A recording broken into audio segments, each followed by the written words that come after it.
Number the collision. The asteroid mining tunnel collapsed without warning. Ji-won Park heard the grinding metal first, then felt the floor drop beneath his boots. He grabbed for the support rail, but it tore away from the wall like paper. Rocks and debris fell around him in the low gravity, moving slowly enough that he could see each piece tumbling through the air. That was the problem with asteroid mining. Everything moved slower, but hit just as hard. He tried to push himself toward the emergency bulkhead, but something massive slammed into his left leg. The bone snapped with a sound like a tree branch breaking. Ji-won grunted, but kept moving. Then another piece of debris caught his right arm and crushed it against the tunnel wall. More cracks. More pain. He felt his ribs give way next, when a support beam pinned him against the floor. The emergency lights flickered on, bathing everything in red. Dust filled the air. Ji-won lay there under half a ton of metal and rock, doing a quick mental check of his body. Left leg definitely broken. Right arm too. Maybe 3 or 4 ribs. His collarbone felt wrong. His breathing was difficult, but not impossible. That meant his lungs were probably okay. The comm system crackled to life in his helmet. "This is Security Officer Kyer. All personnel report status." Ji-won reached for his helmet comm with his good hand. There was a pause. "Park, are you injured?" "Yeah, a bit. But I'm fine. Just need some help moving this beam." The comm exploded with sounds. Chittering, crystalline vibrations, and what sounded like someone hyperventilating. Kyer's voice cut through the noise. "Medical team to Tunnel 7. Immediately. Park. Stay calm. Help is coming." "I am calm," Ji-won said, confused by the panic in their voices. It took 40 minutes for the rescue team to reach him. Ji-won spent the time reviewing the tunnel collapse in his mind, trying to figure out what went wrong. The support beams should have held. Someone would need to check the structural integrity reports. He made a mental note to mention it in his incident report. The first face he saw was Dr. Velness, the station's chief medical officer. The Aetheron looked like a large praying mantis made of green chitin, with 4 arms and huge compound eyes. Those eyes were locked on Ji-won with what he had learned to recognize as horror. "Mr. Park, please remain still," Dr. Velness said, waving a medical scanner over him. The device beeped rapidly. "How are you feeling?" "I'm fine," Ji-won said. "Just stuck." Dr. Velness's mandibles clicked rapidly. "You are not fine. My scanner shows 17 distinct bone fractures. Your left femur is compound fractured. 3 ribs are broken. Your right humerus and radius are both fractured. Your clavicle is displaced. You have internal bleeding and severe tissue damage. You should be unconscious or dead." "Well, I'm not," Ji-won pointed out reasonably. "Can you guys lift this beam? I can't do it by myself." The rescue team consisted of 5 different species, all staring at him like he had grown a second head. Kyer, the Torvin security officer, was a being made of living crystal that glowed faint blue. Right now, that glow was flickering with distress. "He is speaking coherently," Kyer said to Dr. Velness. "Is this a human shock response? Should we prepare for sudden system failure?" "I don't know," Dr. Velness admitted, still scanning. "I have never treated a human with this level of trauma. The medical database says they should not be conscious." "I can hear you," Ji-won said, "and I really am fine. This isn't that bad." A small gelatinous blob that Ji-won recognized as Thress, one of the nurses, actually quivered and retreated several feet. "Not that bad? Those injuries would kill a Quellan instantly. Most species would be in shock." The rescue team carefully lifted the beam off Ji-won's chest. He felt the pressure release and took a deeper breath. That hurt. But he had broken ribs before. Last time was during a construction accident on Mars. He had finished his shift before going to medical. This was worse. Sure. But manageable. "Can you move?" Dr. Velness asked. Ji-won tried to sit up. His ribs screamed in protest and his arm hung uselessly. but he managed to prop himself up on his good elbow. Yeah, I can move. Might need a stretcher, though. My leg's pretty messed up. Dr. Wellness made a sound like a tea kettle whistling. You should not be moving at all. Kyer, get the emergency stasis field ready. We need to prevent further damage during transport. Is that really necessary? Ji-Wan asked. I can probably hop if someone gives me a shoulder to lean on. Every member of the rescue team took a step back. Mr. Park, Dr. Wellness said carefully, like speaking to a person who might explode at any moment. You have 17 broken bones. You are proposing to hop on one broken leg, with broken ribs that could puncture your lungs. My lungs are fine, Ji-Wan said. That is not the reassurance you think it is. They brought the stretcher and loaded him onto it with the kind of care usually reserved for unstable explosives. Every time Ji-Wan moved or made a sound, the entire team flinched. The anti-gravity stretcher lifted him smoothly, and they began the trek back to the medical bay. Ji-Wan used the time to give his report. So, I was checking the eastern support struts when I heard the metal groaning. I think beam 47 was compromised. Someone should check the maintenance logs to see when it was last inspected. The collapse pattern suggests metal fatigue rather than impact damage. Dr. Wellness, floating alongside the stretcher, stared at him. You are analyzing the structural failure of the tunnel that nearly killed you. Well, yeah. We need to know what went wrong so it doesn't happen again. You have 17 broken bones. You keep mentioning that. They entered the medical bay and transferred Ji-Wan to an examination table. It was too small for him. His legs dangled off the edge. Most of the station's equipment was designed for beings much smaller than humans. Dr. Wellness began a more detailed scan, while Thress prepared surgical tools. We will need to operate immediately, Dr. Wellness said. The compound fracture in your leg requires urgent attention. We will sedate you and begin bone reconstruction. Can I finish my shift report first? Ji-Wan asked. I need to document the tunnel conditions before I forget the details. The medical bay erupted in chaos. Thress dissolved into a puddle of distressed gelatin on the floor. Kyer's crystalline body flashed through 7 different colors in rapid succession. Dr. Kyer's. Wellness's mandibles clattered together like castanets. Absolutely not, the doctor said. You will receive sedation immediately. You will remain still. You will stop speaking as if this is a minor inconvenience. But it kind of is, Ji-Wan protested. I mean, bones heal. I'll be back to work in a few weeks. Dr. Wellness leaned close, compound eyes reflecting the medical bay lights. Mr. Park, you are the most alarming patient I have ever treated. You will accept treatment now, or I will have Security Officer Kyer physically restrain you.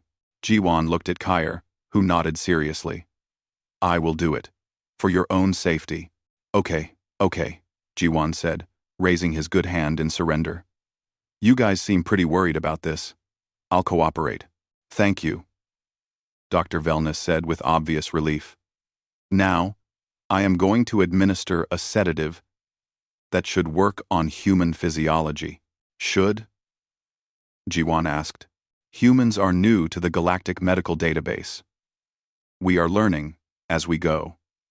The sedative went into his arm.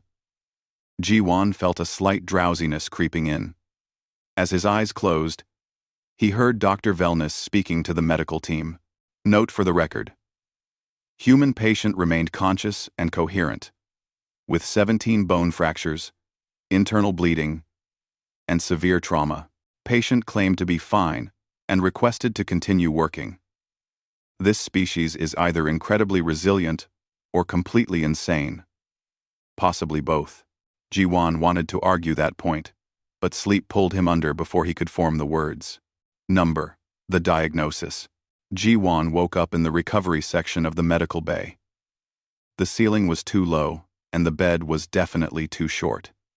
His feet hung off the end, at an awkward angle. Everything hurt, but it was a manageable kind of hurt. Like the time he fell off a scaffold on Earth. or when that cargo container fell on him at the Luna base. His body knew how to handle this kind of pain. He tried to sit up and immediately regretted it.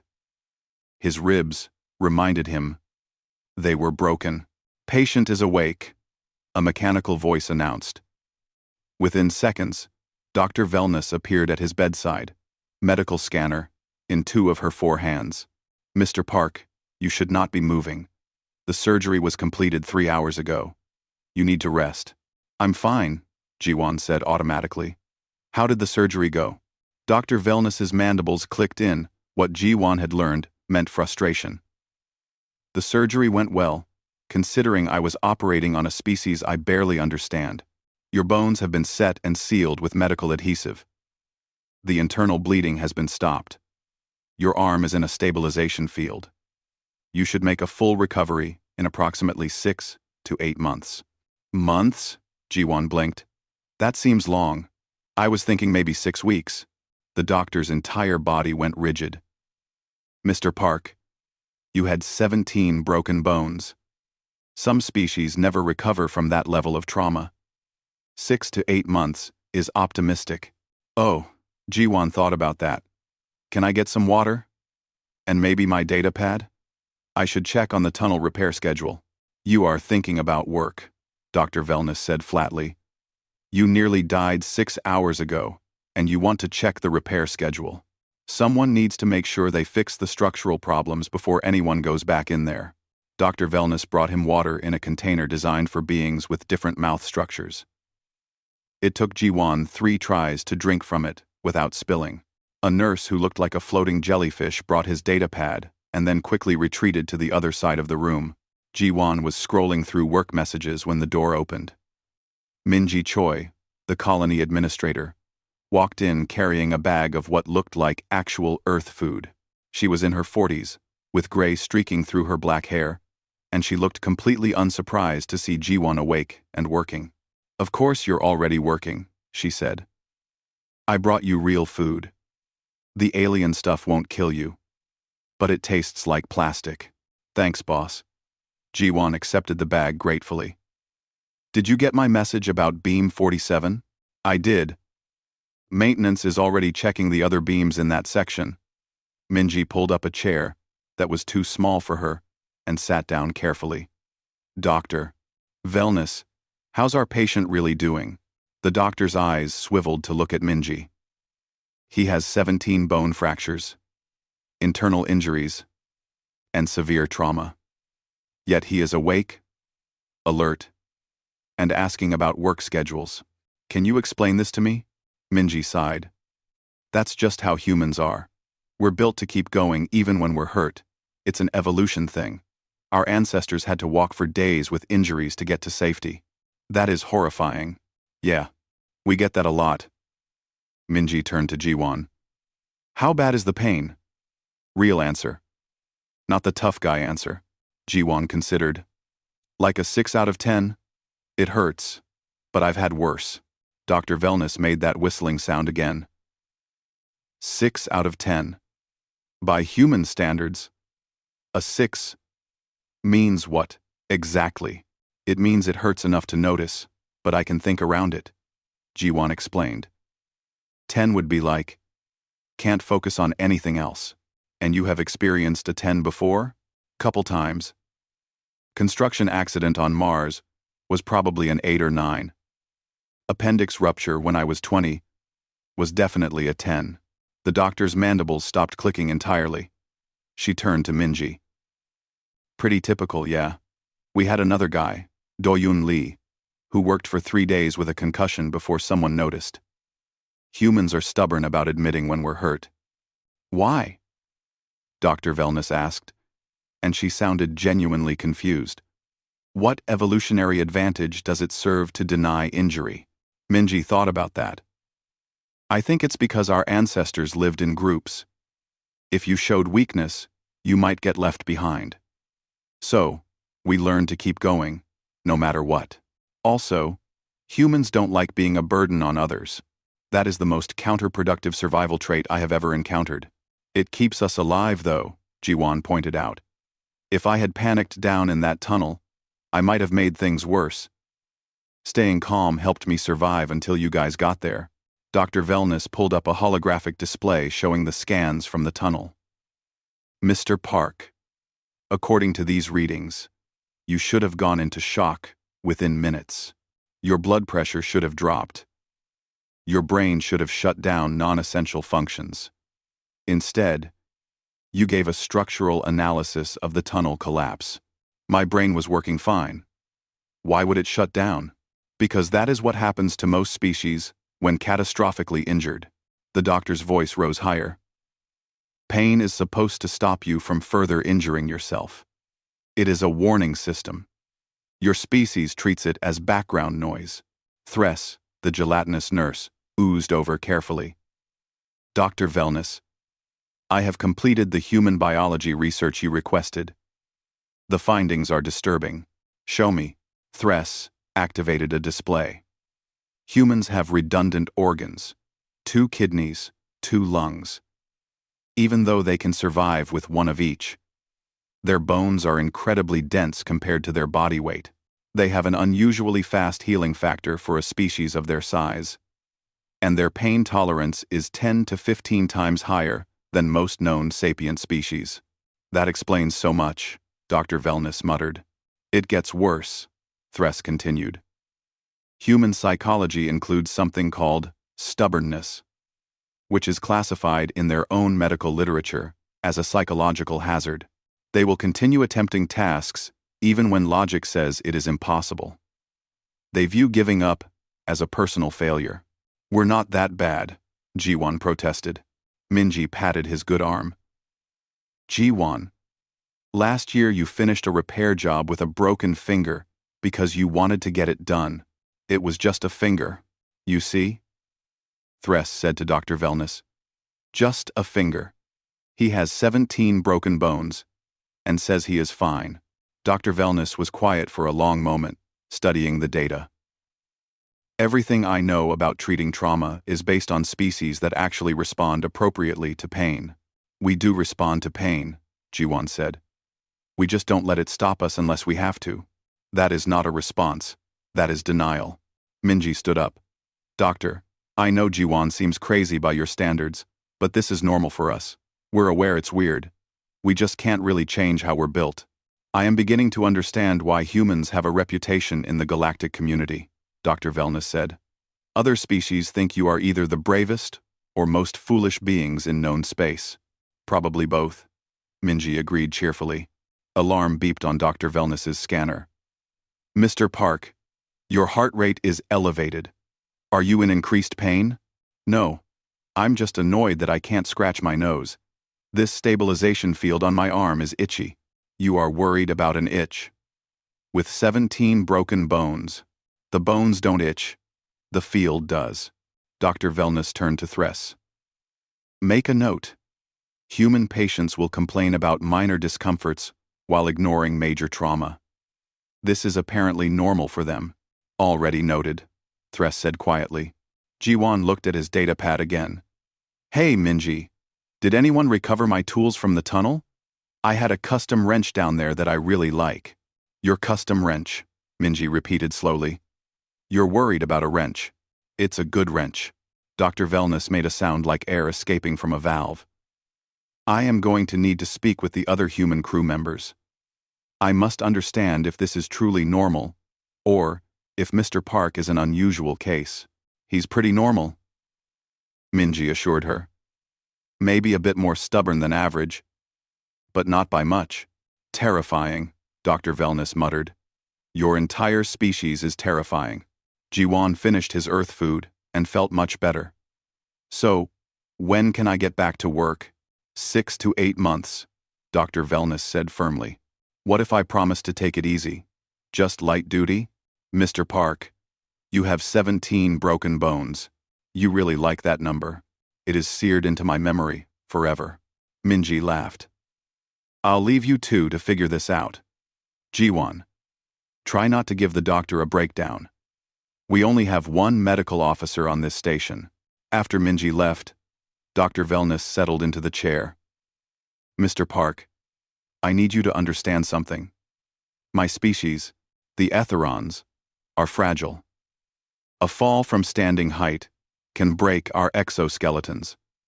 We treat injury with utmost seriousness, because for us, any injury could be fatal. I get that, Ji-won said. Different species? Different needs. Yes. So when I see you with 17 broken bones claiming to be fine, my instincts tell me you are dying. Every medical alarm in my head is screaming, but I'm not dying. I know that now. But understanding it intellectually and accepting it emotionally are different things. Dr. Wellness's mandibles clicked softly. I will do my best to treat you according to human standards. But you must meet me halfway. If you are in pain, tell me. If something feels wrong, tell me. Do not hide injuries. Ji-won nodded. Deal. I can do that. Good. Now rest. That is an order. Can I keep my data pad? Dr. Wellness sighed in a very human way. Yes, but if I catch you doing actual work, I will have it confiscated. Fair enough. As Dr. Wellness left, Ji-won settled back into the too small bed. His body hurt, but he really was fine. He had been through worse. The bones would heal. He would be back to work soon. Everything was manageable. He opened his datapad and started reviewing the maintenance logs anyway. Dr. Wellness didn't need to know about that. Number. The recovery. 5 days after the accident, Dr. Wellness found Ji-won trying to repair a broken monitor in the recovery ward. He was balancing on his good leg, using his good arm to hold a screwdriver, and leaning against the wall for support. 3 of his ribs were still broken. His left leg was in a stabilization cast. His right arm was in a sling. What are you doing? Dr. Wellness asked in a tone that suggested she already knew the answer and didn't like it. The monitor was flickering, Ji-won explained, not looking away from his work. It was annoying the other patients. I'm almost done. You are supposed to be resting. I was resting. Then I noticed the monitor. Now I'm fixing it. Then I'll rest again. Dr. Wellness made the whistling sound that meant she was frustrated. You have been here 5 days. In that time, you have attempted to reorganize the medical supply closet, given maintenance advice to my nursing staff, fixed 3 broken devices, and tried to leave the medical bay twice. Do you understand the concept of bed rest? I understand it, Ji-won said, finishing with the monitor. It stopped flickering. I'm just not good at it. He hopped back to his bed on one leg, using the wall for balance. Dr. Wellness followed him like a guard escorting a prisoner.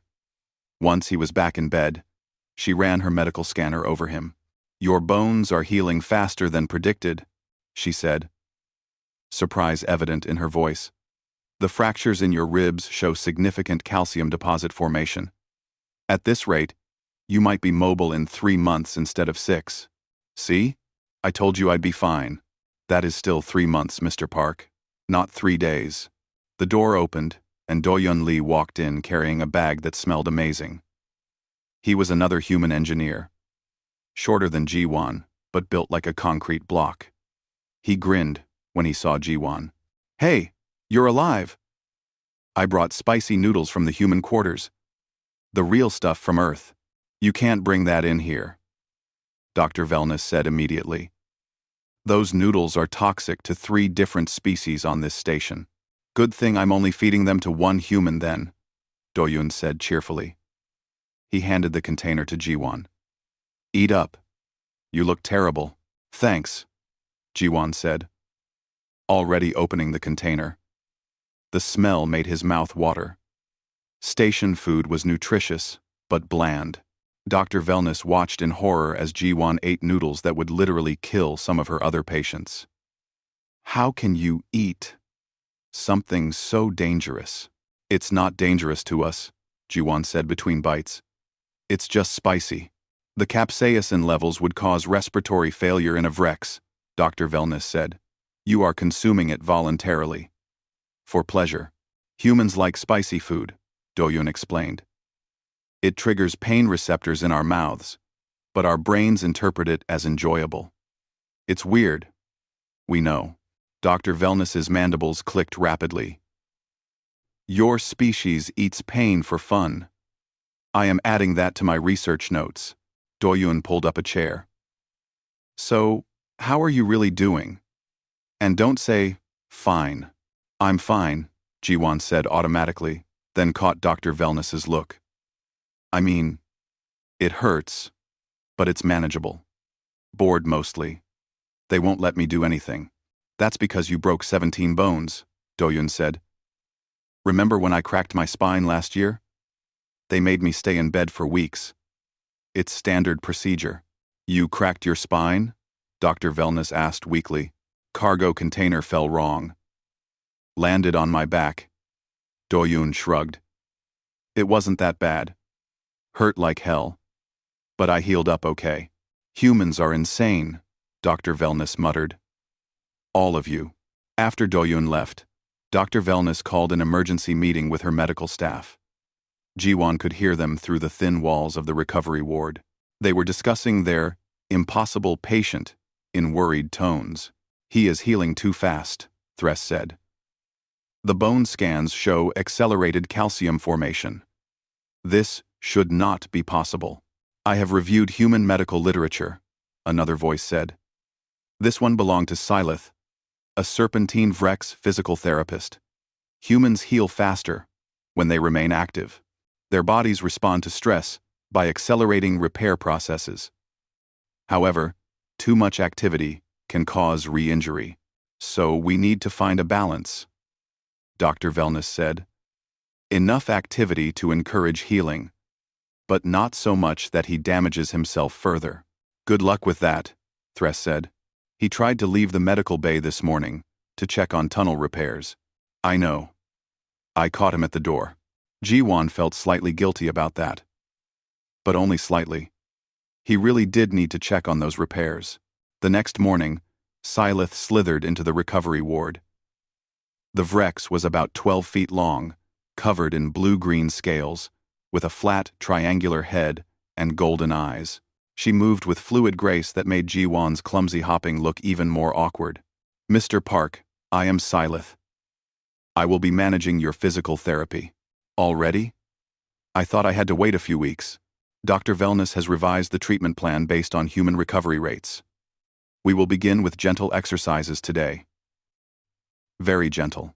If you experience pain above a 7 out of 10, you will tell me immediately. Sure, Jiwon agreed. The exercises were incredibly basic. Flexing his toes, moving his good arm in small circles, breathing deeply despite the rib pain. Silith watched him with unblinking golden eyes, taking notes on a data pad. Your pain tolerance is remarkable, she said. I can see you are in discomfort, but you do not react. It's not that bad, Jiwon said. Your heart rate says otherwise. Humans are very bad at hiding physiological stress responses. She tilted her head. Why do you minimize your pain? Is it cultural? Endler. Endance. Jiwon thought about that while stretching his ankle. I guess partly. Humans don't like to complain. We're taught that showing pain is weak.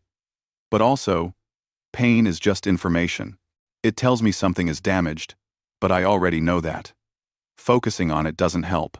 Fascinating. For my species, pain is a signal to stop immediately. Ignoring it could mean death. Same for us, usually. But humans also learned that sometimes you have to push through pain to survive. Like if you're being chased by a predator. You can't stop just because your leg hurts. You stop when you're safe. And you apply this logic to all situations. Pretty much. Silith made a note. I will need to adjust my therapy approach for human psychology. Mine see. Over the next 2 weeks, Jiwon's recovery progressed faster than anyone expected. The rib fractures healed to the point where he could breathe normally. His arm came out of the sling and he could move it carefully. The leg was still in a cast, but the bone was knitting together well. Other patients in the recovery ward watched him with mixed expressions.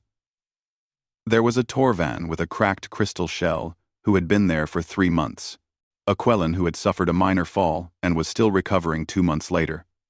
They saw Jiwon doing exercises and working on his datapad, and seemed both inspired and disturbed. One day, the Torvan patient named Crix rolled over to Jiwon's bed. His crystalline body was still dim from injury, but his voice was clear. "Human Park, may I ask you something?" "Sure. How do you stay strong?" "I have been here 3 months, and I feel I am losing myself. Yet you have worse injuries and seem unchanged." Jam. On Ho-Ti, Jiwon set down his datapad. "I think it's different for humans. We're kind of built for this. Our bodies expect to get damaged and keep going. It's not really strength, it's just how we're made. But you choose to exercise, to push yourself. That is strength. Maybe. But honestly, I just don't like sitting still. It makes me feel useless." "You think being injured makes you useless?" "A little, yeah. I know that's not logical. Dr. Wellness keeps telling me that recovery is important work, but my brain wants to be fixing things and solving problems." Crix's crystal body flickered thoughtfully. "Perhaps that is the real difference between humans and other species. We accept limitation. You fight against it. I never thought of it that way. It is why you are both admired and feared in the galactic community. You do not accept the universe as it is. You push against it, constantly." Before Jiwon could respond, alarms began blaring throughout the station. Red emergency lights flashed. Dr. Wellness rushed into the recovery ward. All patients remain calm. "We have a situation in the mining tunnels. Another collapse. The rescue team is responding." Jiwon was already out of bed, balancing on his good leg. "How many people are trapped?" "That information is not for patients, Mr. Park. Sit down immediately." "How many?" Jiwon repeated. Dr. Wellness hesitated. "1. Human pilot named Heyman Kang. She was surveying the new tunnel section when it collapsed." Jiwon hopped toward the door. "You have a broken leg and 3 healing ribs. You are not going anywhere. I know those tunnels better than anyone. The rescue team will need someone who understands the structure." "Absolutely not. I forbid it." Jiwon looked at her steadily. "Doctor, with respect, I'm going. You can either help me get ready, or I'll go as I am." Dr. Wellness stared at him. Her mandibles clicked in a pattern Jiwon had never heard before. Finally, she spoke. "You are the most difficult patient I have ever treated. If you are determined to do this suicidal thing, at least let me prepare properly. Thress. Get the medical exosuit. Silith. Maximum pain suppressors. And someone alert Security Officer Kyer that our human patient has lost his mind." "I haven't lost my mind," Jiwon said, already moving toward the equipment room.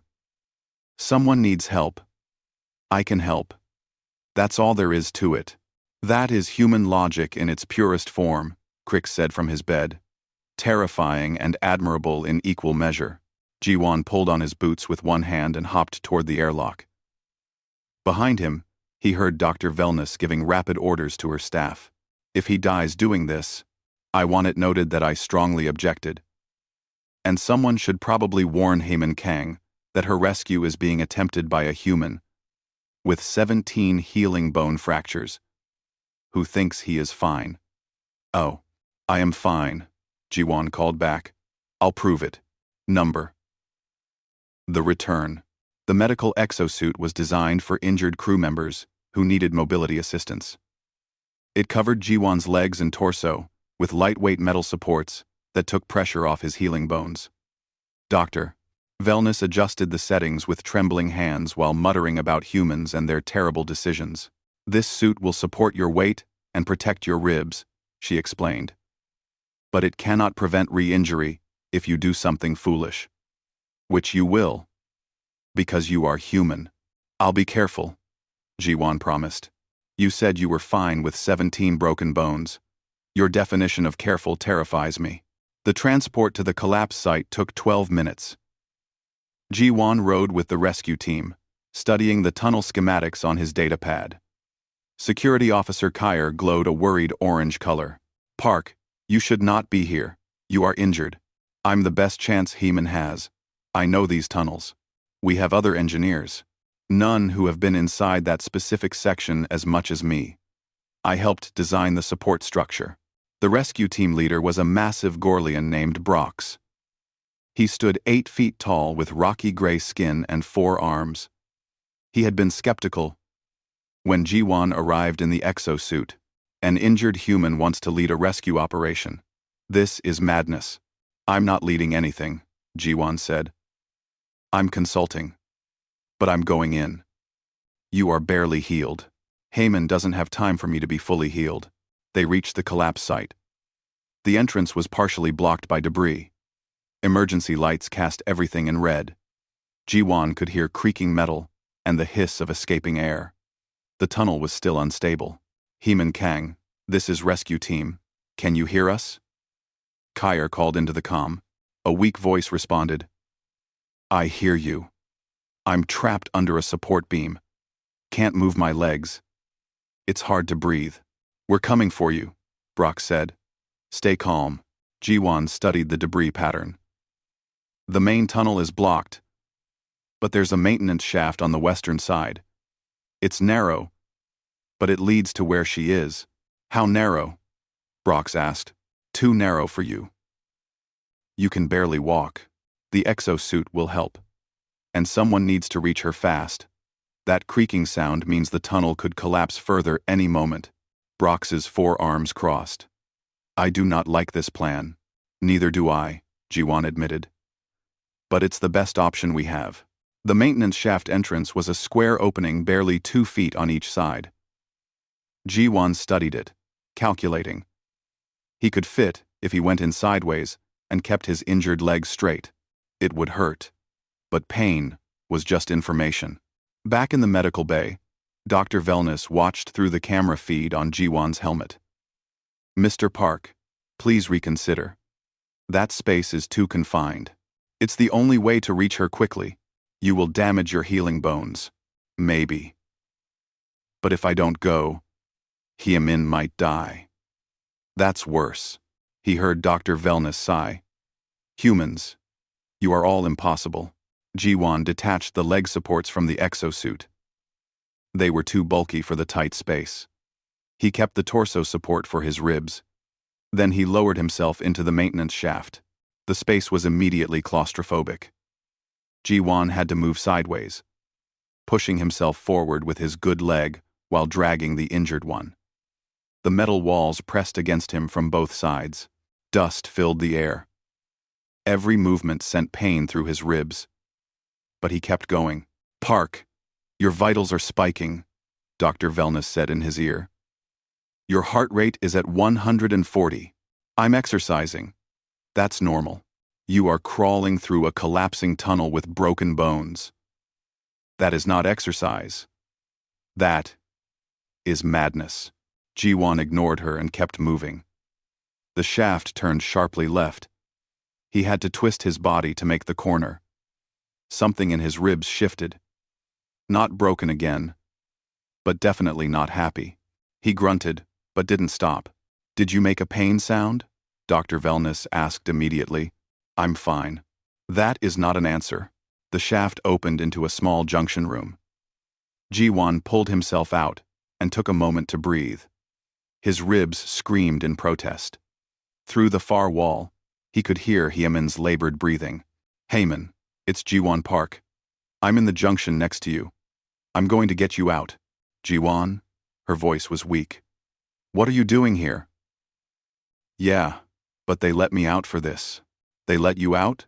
With your injuries? Let is a strong word. I'm coming through the wall now. The wall between them was thin metal, already damaged by the collapse. Jiwan found a weak point and kicked it with his good leg. Once. Twice. The metal bent. His ribs protested violently at the motion, but he kept kicking. On the 5th kick, the wall broke through. He squeezed through the opening into Hyemin's section. She was pinned under a massive support beam, her lower body trapped. Her helmet was cracked. Blood ran down her face. She looked at Jiwan in shock. You look terrible, she said. You're one to talk. Jiwan assessed the situation. The beam was too heavy to lift alone, but there was a hydraulic jack nearby. If he could position it right, he might be able to lever the beam up enough for Hyemin to pull herself free. Park, the tunnel structure is failing. Kyr's voice came through the comm. You have maybe 10 minutes before another collapse. Understood. Hyemin, I'm going to lift this beam. When I do, you need to pull yourself out. Can you do that? I think so. My legs are numb, but I can use my arms. Jiwon positioned the hydraulic jack under the beam. It required using both arms, including his injured right arm. The stabilization field had been removed for the exosuit. The bone was still healing. This was going to hurt. Mr. Park, your arm is not ready for heavy lifting, Dr. Wellness warned. I know. If you damage it further, you could have permanent injury. I know that too. He gripped the jack handle and began pumping. Pain shot through his arm immediately. The partially healed bone flexed in ways it shouldn't. He felt something shift. Not a full break, but definitely damage. He kept pumping. The beam lifted slowly. 1 inch, 2 inches. Hyemin started pulling herself backward, using her arms to drag her body. Her face was pale with pain. Almost there, Jiwon said through gritted teeth. His arm felt like it was on fire. His ribs were definitely cracked again. Sweat ran into his eyes inside the helmet. You're insane, Hyemin gasped. You're going to hurt yourself worse. Already hurt. What's a little more? The beam lifted enough. Hyemin pulled herself clear and collapsed against the wall. Jiwon carefully released the jack, and the beam crashed back down. The impact sent vibrations through the floor. We need to move, he said. He helped Hyemin to her feet. She couldn't walk on her own. Her legs had been compressed too long. Jiwon put her arm over his shoulders and took her weight. His ribs screamed. His arm throbbed. His leg threatened to give out. Are you okay? Hyemin asked. I'm fine, Jiwon said automatically. Liar. I can feel you shaking. Just hurry. They made it back to the junction room. Getting through the maintenance shaft would be impossible with 2 people. But Jiwon had noticed something earlier. There was an emergency access panel in the ceiling. It led to the upper tunnels. Brox, can you access tunnel section B7? There's an emergency hatch above my position. On it, Brox responded. Jiwon heard heavy footsteps above them. Metal groaned. Then light poured in, as Brox pulled the hatch open. His massive, rocky face appeared in the opening. I have you. Send up the injured one first. Jiwon helped Hyemin to the opening. Brox's forearms reached down and lifted her easily. Then he reached for Jiwon. Your turn, human. Jiwon grabbed Brox's hand with his good arm. As he was lifted up, he felt his injured arm give out completely. The partially healed bone cracked. This time, it was definitely broken again. He couldn't help the sound that escaped him. Park? Dr. Wellness's voice was sharp with worry. What happened? Nothing. I'm fine. He was pulled into the upper tunnel. Brox caught him as his legs gave out. The big Gorlian stared at him with concern. You are not fine. You are bleeding. Jiwon looked down. His arm was bleeding through the exosuit. His ribs were probably cracked again too. Everything hurt on a level that was hard to ignore. Maybe an 8 out of 10. Possibly a 9. Is Hyemin okay? He asked. She is alive because of you, Brock said. But you have injured yourself badly. Worth it. The rescue team carried both humans back to the medical bay. Hyemin was conscious and talking, which was good. Jiwon was conscious too. But everything was starting to get fuzzy around the edges. Pain could only be ignored for so long. Dr. Wellness met them at the entrance. Her mandibles were clicking, so fast, they were almost vibrating. Get them both to surgery. Now. Thress, prepare for multiple traumas. Silith, have blood ready.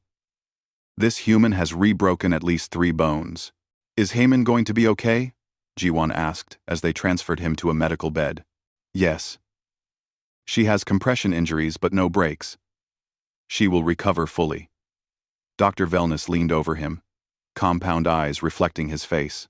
You, however, have damaged yourself significantly in this rescue. Your arm is fractured again. Your ribs are cracked. You have torn ligaments and severe bruising, but Haemon's alive. Yes, because you are an idiot who values others more than yourself. Dr. Wellness's voice softened slightly. A brave idiot. But still an idiot. Thanks, Doc. Do not thank me yet. You are about to spend another 6 weeks in my medical bay. And this time, I am installing restraints on your bed. Ji-won laughed, then regretted it as his ribs protested. Fair enough. The sedative went into his arm. As consciousness faded, he heard Haemon's voice from the next bed. Hey, Ji-won? Yeah? Thank you. For coming to get me. No problem. Just doing my job. You're the toughest person I've ever met. Nah, I'm fine. The last thing he heard was Dr. Wellness sighing. He said it again. He is definitely not fine, yet he says it anyway. Humans are exhausting. Then sleep pulled him down into painless darkness. Number, the understanding. 30 days had passed since the first accident. Ji-won woke in the medical bay with a sense of déjà vu. Same too-small bed. Same white ceiling. Same feeling of being wrapped in stabilization fields. The main difference was that this time, Dr. Wellness had indeed installed restraints. Not physical ones, but motion sensors that triggered alarms if he tried to leave the bed. He had learned this the hard way on day 3 of his second stay. The medical bay door opened, and Minji walked in. She carried a data pad and had an expression that suggested she was trying not to laugh. Morning. Bored, Ji-won said. Dr. Wellness won't even let me fix things anymore. She hid all the tools. That's because last time you fixed something, you re-broke your arm. Speaking of which, I'm here on official business. The station commander has called a mandatory meeting.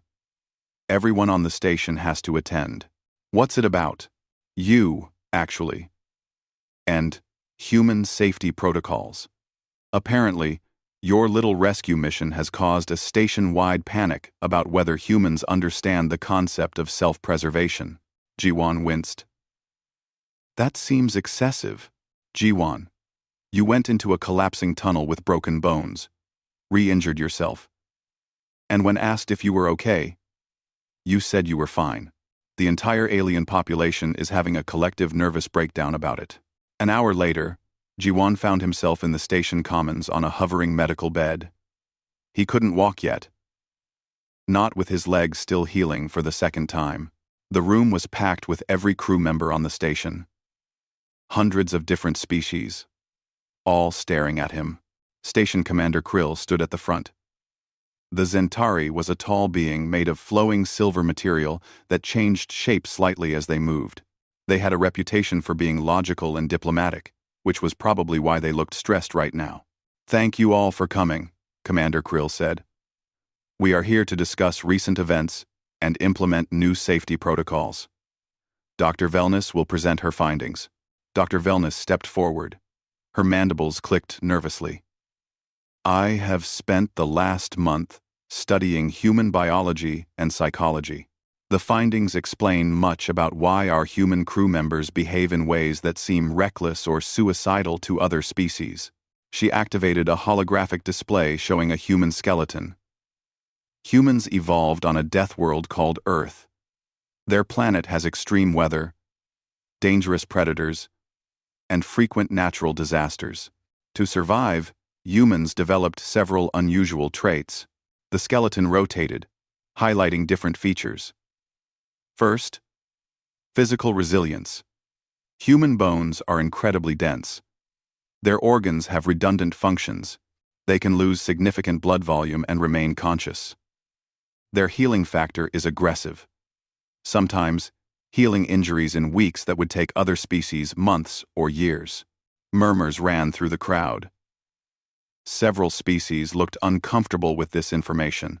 Second, pain tolerance. Humans have pain receptors, but their brains can override pain signals when necessary.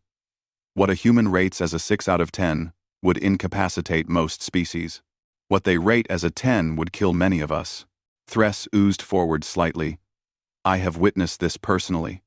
Mr. Park maintained consciousness and gave technical advice while suffering injuries that should have put him in shock. Dr. Wellness continued. Third, and most importantly, human psychology. They have a trait they call stubbornness. It manifests as an unwillingness to give up, even when logic says a situation is hopeless. They also have a strong protective instinct toward others, often prioritizing group survival over personal safety. The display changed to show incident reports.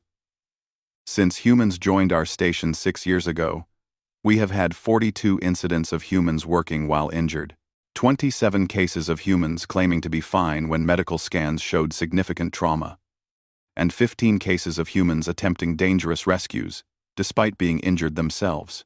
That's because humans are crazy. Someone in the crowd muttered. Ji-won couldn't see who. Not crazy, Dr. Wellness corrected. Different. Their evolution made them this way. On Earth, being able to push through pain meant survival. Protecting the group meant the species continued. These traits are hardwired into their psychology. Minji stood up from her seat. If I may add something, Commander. Please, Krill gestured. I think the main misunderstanding is the word fine. When a human says they're fine, we don't mean we're uninjured. We mean we're functional. We can still complete our tasks. It's a judgment of capability, not health. That is horrifying, Kyer said from the back. You judge your worth by your ability to work? Sort of, Minji admitted. Humans don't like being helpless. We don't like being burdens. So we push ourselves to remain useful even when injured. It's not logical.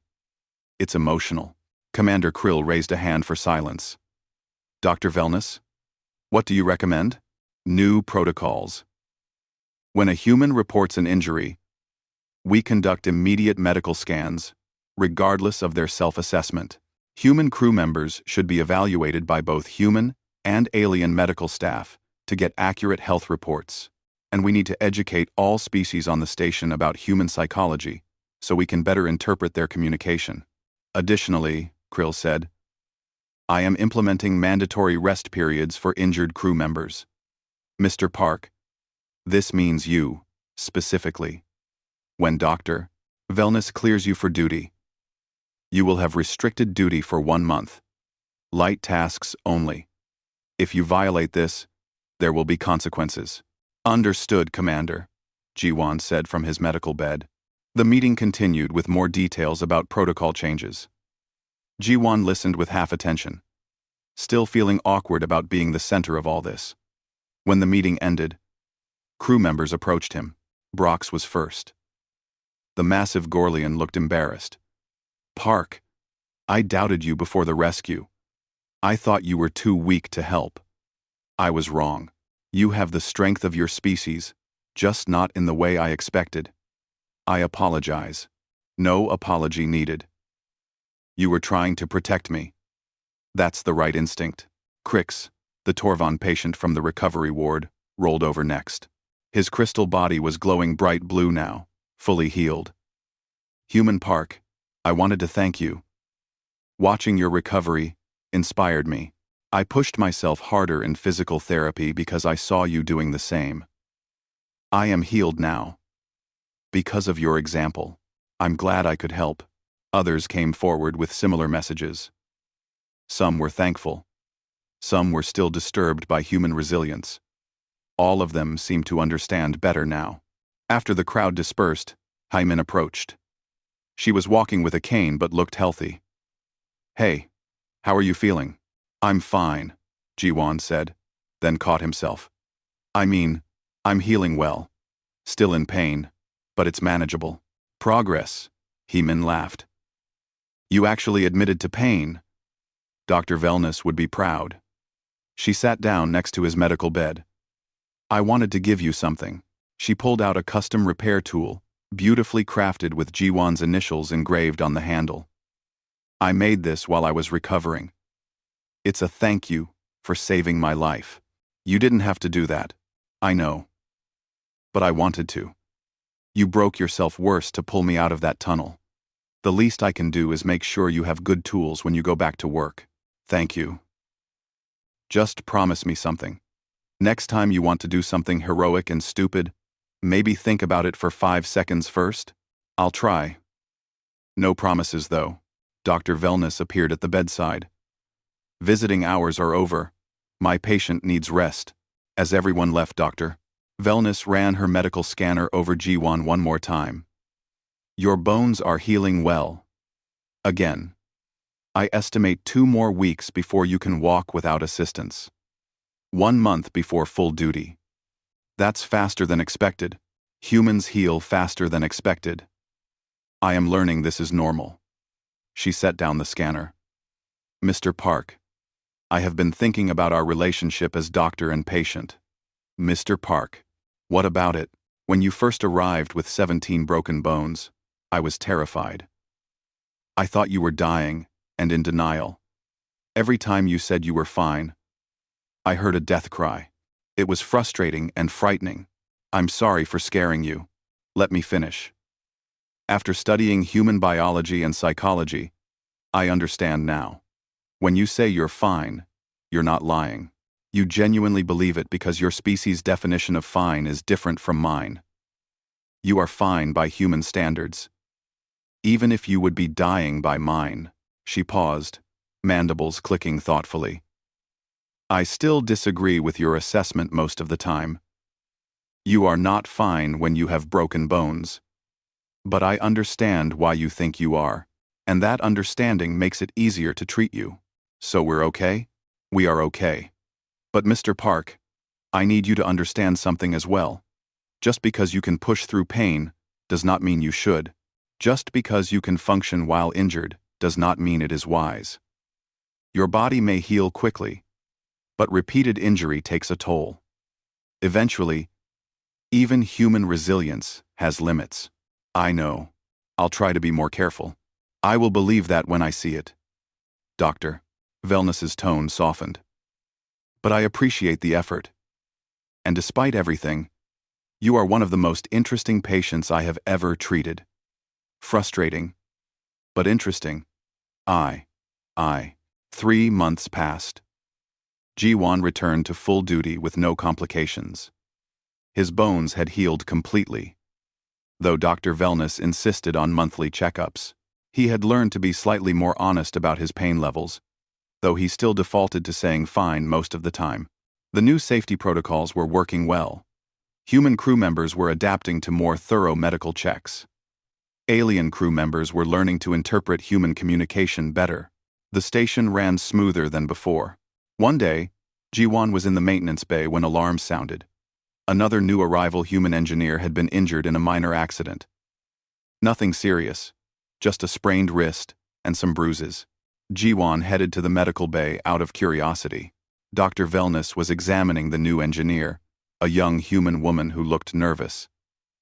How do you feel? The doctor asked. I'm fine, the engineer said automatically. It's just a sprain. Jiwon and Dr. Wellness made eye contact across the medical bay. A moment of perfect understanding passed between them.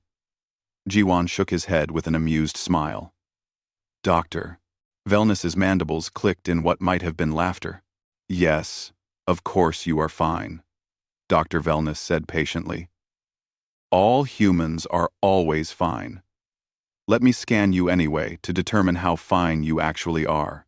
Later that evening, Jiwon and Dr. Wellness shared drinks in the station commons. It had become a regular thing, this odd friendship between human engineer and alien doctor. Do you know what the most alarming thing about humans is? Dr. Wellness asked, sipping her nutrient drink through a complex straw. What? It's not that you break easily. You're actually quite durable by most standards. It's not that you heal quickly, though that is remarkable. The most alarming thing is that you genuinely believe you're fine the entire time. From initial injury to full recovery, you maintain this conviction that you're fine. Jiwon thought about that while drinking his coffee. I guess that's true. We feel the pain and acknowledge the injury, but we don't let it define our state of being. We're fine because we're still moving forward, still functional, Still alive. That is both the most human and most terrifying explanation I have ever heard. But you understand it now? I understand it. I do not agree with it. But I understand it. Doctor. Wellness's eyes reflected the station lights. And perhaps that is enough. Different species. Different definitions. Same goal of survival. Number. One saying two are. Different paths, same destination. Exactly. Dr. Wellness raised her drink. 2. Understanding. Across species, and to humans, who will always claim to be fine no matter how broken they are. G1 raised his coffee mug. To doctors who put up with us anyway. They drank to that. Across the commons, life on the station continued. Humans worked alongside aliens, different species with different biologies and psychologies, all finding ways to cooperate and understand each other. And when the next human inevitably showed up in the medical bay claiming to be fine while obviously injured, Dr. Wellness would sigh, run her scanner, and begin treatment. Because she understood now. The words didn't change, but the meaning behind them was clear. Fine didn't mean uninjured. Fine meant functional. Fine meant determined to keep going. Fine meant human. And somehow, that was okay.